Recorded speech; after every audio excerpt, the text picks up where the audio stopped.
السلام عليكم ورحمة الله وبركاته. اليوم يا شباب شفت منظر للكفاح وللجد والاجتهاد ودورة الرزق الحلال. بنات سعوديات جالسين يبيعون على شارع الإمام البخاري أكل ما يحتاج، شغل بيت ونظيف، لا أوصيكم عليه يا شباب. ممكن تفكرنا هذا بالله، هذا المرقوق، هذا الجريش، إيش اللي هنا بعد؟ ورق عنب. وش الثاني اللي هنا؟ ما شاء الله تبارك الله. ايش بعد هنا؟ ما شاء الله تبارك الله، الله يرزقهم بالرزق الحلال ان شاء الله ويبارك لهم.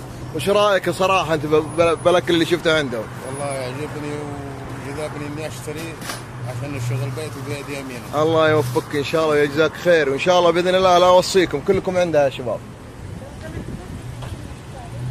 نعم ما عندي حساب والله، انا للاسف بصور واتساب وبرسل بس. الله يرزقكم ان شاء الله.